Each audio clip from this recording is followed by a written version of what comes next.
नमस्कार साथियों, स्वागत है आप सभी का इस चैनल में। तो दोस्तों, वीकली करंट अफेयर्स में आज हम लोग 11 अगस्त से लेकर 17 अगस्त 2024 तक के जितने भी करंट अफेयर्स बन सकते हैं उन सभी चीज़ों को आज इस वीडियो में डिस्कस करने वाले हैं। तो वीडियो में अंत तक बने रहें। और जो लोग इस चैनल में नए हैं, जो लोग इस चैनल को सब्सक्राइब नहीं किए, वो जरूर से ज़रूर सब्सक्राइब करके वीडियो को ज़्यादा से ज़्यादा शेयर करें। तो चलिए दोस्तों, जानते हैं इस वीक के करंट अफेयर्स को।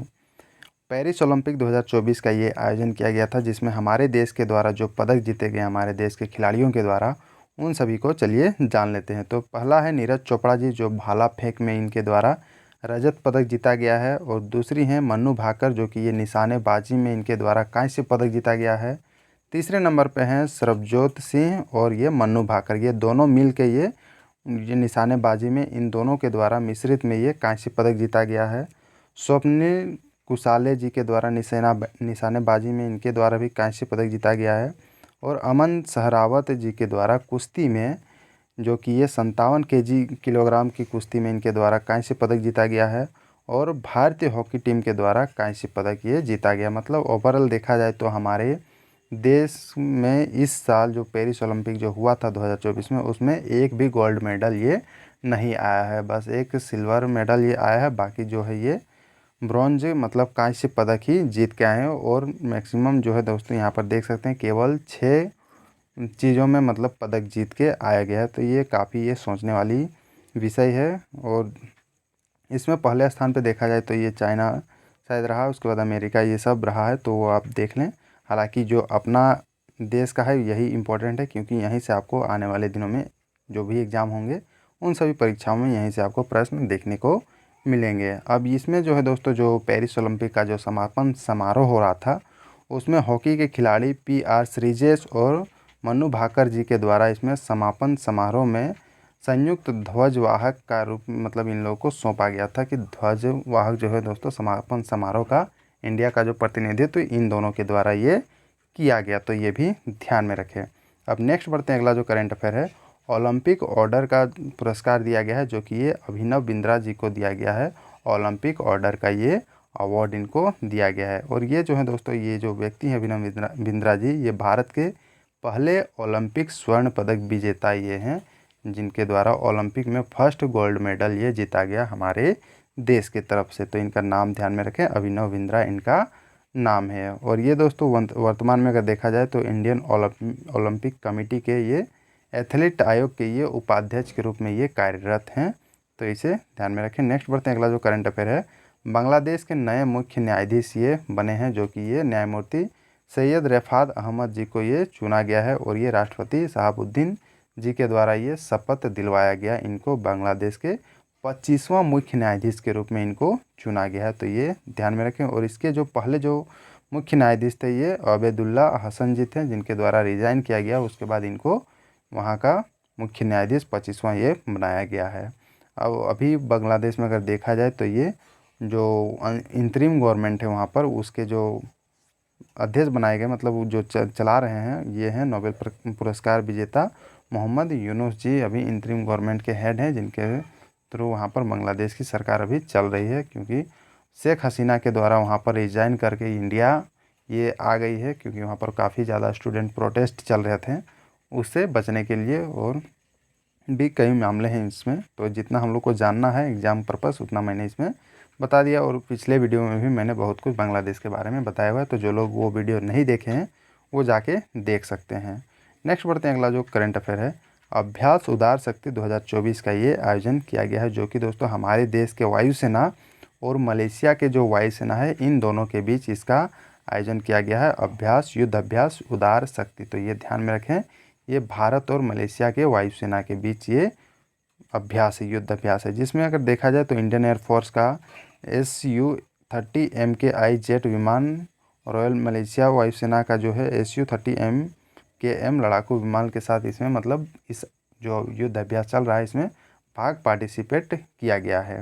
नेक्स्ट बढ़ते हैं, अगला जो है, भारत का 78वां स्वतंत्रता दिवस जो इस साल मनाया गया, पर ये 2024 को ये 78वां स्वतंत्रता दिवस ये मनाया गया। तो ये ध्यान में रखें, यहाँ से आपको प्रश्न पूछ सकते हैं कि 2024 का जो स्वतंत्रता दिवस मनाया गया भारत में, तो ये कितने नंबर का था। तो ये 78वें नंबर का ये स्वतंत्रता दिवस ये मनाया गया। और इस साल का जो विषय वस्तु या फिर जिसको थीम कह सकते हैं, ये रखा गया है विकसित भारत ये थीम रखा गया है 78वें स्वतंत्रता दिवस का। और हमारा देश जो भारत जो है ये आज़ाद हुआ था 15 अगस्त 1947 को ये आज़ाद हुआ था, क्योंकि उससे पहले जो है दोस्तों हमारे देश में ब्रिटिश ओपिनियंस का यहाँ पर शासन चलता था। अब ये कैसे कैसे थोड़ा बहुत ये जान लेते हैं कि कैसे कैसे ये आज़ाद स्वतंत्रता का मार्ग मतलब किस तरह हमारे देश का ये चला है। तो ये मार्च 1946 में ये दोस्तों ब्रिटिश कैबिनेट मिशन ये भारत आया था, और 3 जून 1947 को लॉर्ड माउंटबेटन के द्वारा ये भारत और पाकिस्तान की विभाजन की ये घोषणा किया गया। और 18 जुलाई 1947 को ब्रिटिश संसद द्वारा ये भारतीय स्वतंत्रता अधिनियम ये पारित किया गया, जिसके तहत दोस्तों 14 अगस्त 1947 को पाकिस्तान का निर्माण किया गया, और वहाँ पर मोहम्मद अली जिन्ना जो है दोस्तों वहाँ के नेता बने। और 15 अगस्त 1947 की मध्य रात्रि को हमारा प्यारा देश भारत ये स्वतंत्र हुआ। तो ये कुछ चीज़ें हैं जो स्वतंत्रता से ये संबंधित है, तो इन सभी चीज़ों को भी आप अपने माइंड में ध्यान में रख सकते हैं। नेक्स्ट बढ़ते हैं। विश्व शेर दिवस ये प्रत्येक साल ये 10 अगस्त को ये मनाया जाता है, विश्व शेर दिवस, that means world lion day. और इसकी स्थापना की अगर बात करें तो ये 2013 में इसका स्थापना किया गया था, जो कि ये बिग कैट रेस्क्यू द्वारा इसको स्थापित किया गया था। और ये स्थापित किया गया था डेरेक और बेवरली जॉबर्ट द्वारा ये स्थापित किया गया था कि इस दिन शेर दिवस ये मनाना है, वर्ल्ड लायन डे। अब 2024 की जो थीम रखी गई है विश्व शेर दिवस की, ये है protecting the king of the jungle. ये 2024 का ये थीम रखा गया, तो ये आप ध्यान में रखें, यहाँ से आपको प्रश्न बन सकता है। नेक्स्ट बढ़ते हैं। सैन्य अभ्यास है जिसका नाम है मित्र शक्ति, और ये है दोस्तों भारत और श्रीलंका के बीच ये सैन्य अभ्यास है। और इस साल का जो ये आयोजन है ये 10वां संस्करण जो है, जो कि ये मदुरु ओया श्रीलंका में इसका आयोजन किया जा रहा है। तो ये 10वां संस्करण है मित्र शक्ति का, और ये भारत और श्रीलंका के बीच ये युद्धाभ्यास है। नेक्स्ट बढ़ते हैं। राष्ट्रीय संस्थागत ranking framework, that means national institutional ranking framework 2024 ये जारी किया गया है, जो कि इसमें अगर देखा जाए तो जितने भी हमारे देश में जो इंस्टीट्यूट सब हैं, कॉलेज हैं, यूनिवर्सिटी हैं, उन सभी की एक रैंकिंग तैयार की गई है, जिसमें जो कॉलेज या फिर यूनिवर्सिटी हो जिसका जितना अच्छा परफॉर्मेंस हो उसके अनुसार से ये रैंकिंग तैयार की गई है। तो चलिए जान लेते हैं। अगर समग्र श्रेणी में अगर देखा जाए तो ये आईआईटी मद्रास पहले स्थान पे रहा है, और इसके बाद जो रहा है दोस्तों आईआईएससी बेंगलुरु का स्थान रहा दूसरे स्थान पे समग्र श्रेणी में अगर बात करें तो। और विश्वविद्यालय की श्रेणी में अगर बात करें मतलब सबसे अच्छा विश्वविद्यालय जो है दोस्तों ये आईआईएससी बेंगलुरु सबसे आगे है, उसके बाद जेएनयू और जामिया मिलिया सेकेंड थर्ड में ये हैं विश्वविद्यालय की श्रेणी में। अब अगर इंजीनियरिंग श्रेणी में अगर देखा जाए तो प्रथम स्थान पे ये आईआईटी मद्रास है, और अगर मैनेजमेंट में अगर देखा जाए तो ये आईआईएम अहमदाबाद है, और चिकित्सा श्रेणी में देखा जाए मेडिकल क्षेत्र में देखा जाए तो एम्स दिल्ली को ये पहला स्थान ये दिया गया है, जो नेशनल इंस्टीट्यूशनल रैंकिंग फ्रेमवर्क 2024 ये जारी किया गया है इसमें। अब इसमें अगर देखा जाए तो राज्य सार्वजनिक विश्वविद्यालय की अगर बात करें तो इसमें प्रथम स्थान दिया गया है अन्ना विश्वविद्यालय चेन्नई को ये दिया गया है राज्य का सार्वजनिक विश्वविद्यालय के क्षेत्र में। और मुक्त विश्वविद्यालय के क्षेत्र में अगर देखा जाए तो ये इग्नू को दिया गया है प्रथम स्थान। तो ये सभी चीज़ें हैं जो राष्ट्रीय संस्थागत रैंकिंग फ्रेमवर्क, जिसको इंग्लिश में नेशनल इंस्टीट्यूशनल रैंकिंग फ्रेमवर्क कहते हैं, जिसकी लिस्ट ये जारी की गई है। अब इसमें अगर देखा जाए तो टॉप 5 लॉ कॉलेज जो है दोस्तों ये national law school of India university ये बेंगलुरु ये इसका फर्स्ट स्थान दिया गया है, नेशनल लॉ यूनिवर्सिटी दिल्ली को सेकेंड स्थान, और नलसार यूनिवर्सिटी ऑफ लॉ हैदराबाद को तीसरे स्थान पे ये दिया गया। हालांकि यहाँ पर टॉप 5 दिए गए हैं, हालांकि इतना ज़्यादा जानने की ज़रूरत नहीं है, ये फर्स्ट सेकंड जान ले वही काफ़ी है। अब टॉप 10 कॉलेज की अगर बात करें तो ये हिंदू कॉलेज दिल्ली को प्रथम स्थान मिला है, मिरांडा हाउस दिल्ली को दूसरे स्थान, सेंट स्टीफेंस कॉलेज दिल्ली को तीसरे स्थान पे ये दिया गया है। और टॉप स्टेट यूनिवर्सिटी की अगर बात करें तो ये दोस्तों अन्ना विश्वविद्यालय चेन्नई को प्रथम स्थान दिया गया है, और जादवपुर विश्वविद्यालय कोलकाता को दूसरे स्थान पर रखा गया है, सावित्रीबाई फुले विश्वविद्यालय पुणे को तीसरे स्थान पर रखा गया है। टॉप स्टेट यूनिवर्सिटी मतलब जो टॉप राज्य के जो यूनिवर्सिटी हैं उन सभी के श्रेणी में।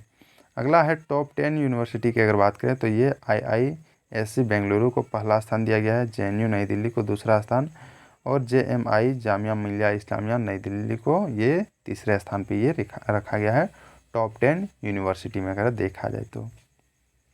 और टॉप 5 मेडिकल कॉलेज की अगर बात करें तो ये एम्स नई दिल्ली को पहले स्थान दिया गया है और PGIME चंडीगढ़ को दूसरे स्थान पर रखा गया है और CMC वेल्लोर को तीसरे स्थान दिया गया है टॉप 5 मेडिकल कॉलेजों में अगर देखा जाए तो, जिसमें टॉप 3 ये सभी हैं।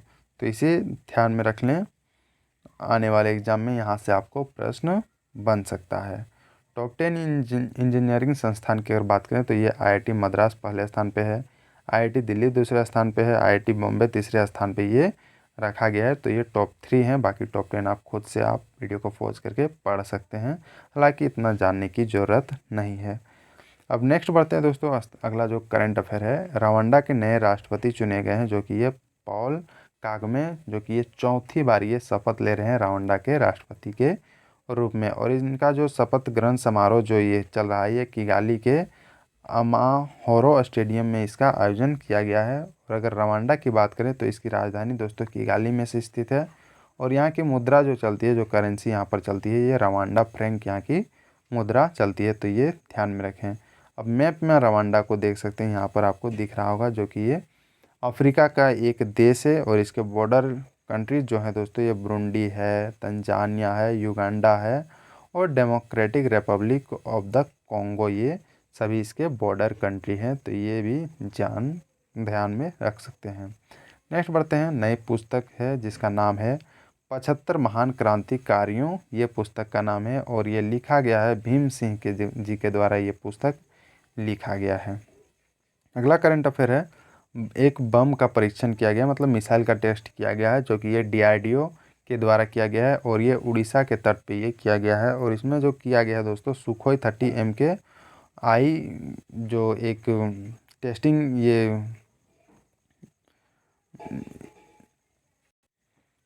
व्हीकल जिसको कह सकते हैं इससे किया गया है, जो कि ये दोस्तों गौरव इसका नाम है। ये नाम ध्यान में रखें क्योंकि यहाँ से आपको प्रश्न पूछा जा सकता है कि गौरव जो हाल ही में न्यूज़ में है ये किससे संबंधित है। उसमें आपको 4 ऑप्शन दे देंगे और उसमें पूछा जाएगा कि इसमें कौन सा करेक्ट है। तो दोस्तों ये एक प्रकार का ये एक मिसाइल है, जो कि ये दोस्तों 1000 किलोग्राम का हवाई बम है, मतलब हवा से सरफेस पर ये मार करने वाला ये एक मिसाइल है। तो ये ध्यान में रखें।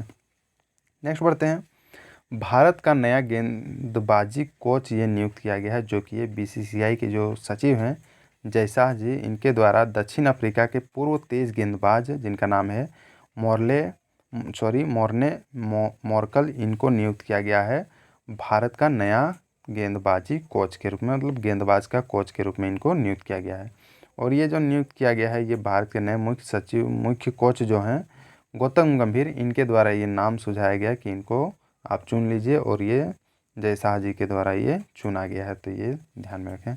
नेक्स्ट बढ़ते हैं, नए केंद्रीय गृह सचिव ये बने हैं जिनका नाम है गोविंद मोहन, इनको चुना गया है नए केंद्रीय गृह सचिव के रूप में। और इसके जो पूर्व गृह सचिव थे ये अजय कुमार भल्ला जी थे, जिनका कार्यकाल ख़त्म हो गया होगा, तो इनको नया चुना गया है और ये एक IAS अधिकारी हैं, तो ये भी ध्यान में रखें। नेक्स्ट बढ़ते हैं, प्रवर्तन निदेशालय that means enforcement directorate ED का नया निदेशक ये चुना गया है, जो कि एक IRS अधिकारी हैं जिनका नाम है राहुल नवीन, इनको 2 वर्ष के कार्यकाल के लिए इनको ED का निदेशक के रूप में इनको चुना गया है। और ये जो चुना गया है दोस्तों ये कैबिनेट की नियुक्ति समिति के द्वारा ये चुनाव किया गया है, तो ये भी ध्यान में रखें। नेक्स्ट बढ़ते हैं, जूनियर पुरुष हॉकी टीम के मुख्य कोच के रूप में नियुक्त किया गया है, जो कि ये PR श्रीजेश जी को चुना गया है, जूनियर पुरुष हॉकी टीम के मुख्य कोच के रूप में इनको चुना गया है। और दोस्तों हाल ही में इनके द्वारा जो पेरिस ओलंपिक 2024 का ये आयोजन किया गया था उसमें इनके द्वारा कांस्य पदक ये जीता गया है और ये जीत के आए और इनको यहाँ पर चुना गया है, तो ये ध्यान में रखें। अगला करंट अफेयर है, इस्पात मंत्रालय का नया सचिव चुना गया है, जो कि ये बिहार कैडर के 1993 बैच के IAS अधिकारी हैं जिनका नाम है संदीप पौंड्रिक, इनको इस्पात मंत्रालय का सचिव पदभार ये ग्रहण ये मतलब इनको चुना गया है इस्पात मंत्रालय का सचिव के रूप में, ये आप देख सकते हैं, तो ये ध्यान में रखें। नेक्स्ट बढ़ते हैं दोस्तों, हमारे देश में 3 नए रामसर स्थल ये घोषित किए गए हैं, तो इनका नाम ध्यान में रखें क्योंकि ये इन्वायरमेंट से रिलेटेड ये चीज़ है, यहाँ से आपको प्रश्न पूछे जा सकते हैं। तो ये जो चुने गए हैं ये हैं तमिलनाडु में ये नंजरायन पक्षी अभ्यारण्य को चुना गया है और काजू वैली पक्षी अभ्यारण्य, ये दोनों को चुना गया है। और मध्य प्रदेश में अगर देखा जाए तो ये तवा जलाशय को ये नए रामसर साइट का दर्जा इन तीनों को दिया गया है हमारे देश में। अब इन तीनों को मिलाकर अगर देखा जाए टोटल रामसर साइट हमारे देश में तो ये 85 ये हो गया है, तो ये भी ध्यान में रखें। और अगर हमारे देश में टोटल ऑल ओवर देखा जाए तो रामसर स्थलों का कुल अगर क्षेत्रफल अगर देखा जाए तो दोस्तों ये 13,58,068 हेक्टेयर ये देखने को मिलता है। अब ये जो रामसर जो स्थल है ये एक कन्वेंशन के तहत इसको घोषित किया जाता है। तो ये जो कन्वेंशन ये साइन किया गया था दोस्तों, ये ईरान का एक शहर है जिसका नाम है रामसर। वहाँ पर ये एक इन्वायरमेंट मतलब ये बैठक किया गया था विभिन्न विभिन्न देशों के द्वारा, और यहाँ पर ये ऐसा डिसीजन लिया गया था कि जो भी स्थल हो जहाँ पर ज़्यादा बायोडाइवर्सिटी देखने को मिले उस स्थल को रामसर स्थल घोषित किया जाएगा। तो यहीं से ये देखने को मिलता है। और ये 1971 में ये साइन किया गया था, लेकिन इसको ये जो मतलब कार्य करना शुरू किया था ये 1975 में ये फोर्स में ये आया था। तो ये भी ध्यान में रखें। रामसर स्थल अब हमारे देश में 85 हो गए हैं और ये 3 नए जो जुड़े हुए हैं, इन तीनों का नाम भी ध्यान में रखें। तो ये था दोस्तों इस वीक के जितने भी इम्पोर्टेंट करंट अफेयर्स थे उन सभी को मैंने कंपाइल करके इसमें डाल दिया। होप आप सभी को ये वीडियो पसंद आया होगा। तो वीडियो को ज़्यादा से ज़्यादा लाइक करें अपने और शेयर करें अपने दोस्तों के बीच, और अच्छे अच्छे कमेंट पेश करें। और जो लोग इस चैनल में नए हैं, जो लोग इस चैनल को सब्सक्राइब अभी तक नहीं किए हुए हैं, वो ज़रूर से ज़रूर सब्सक्राइब कर लें और बेल आइकन जरूर दबा लें ताकि आपको रेगुलर अपडेट इस चैनल के थ्रू मिलती रहे। तो थैंक यू दोस्तों, मिलते हैं नेक्स्ट वीडियो में, तब तक बने रहें।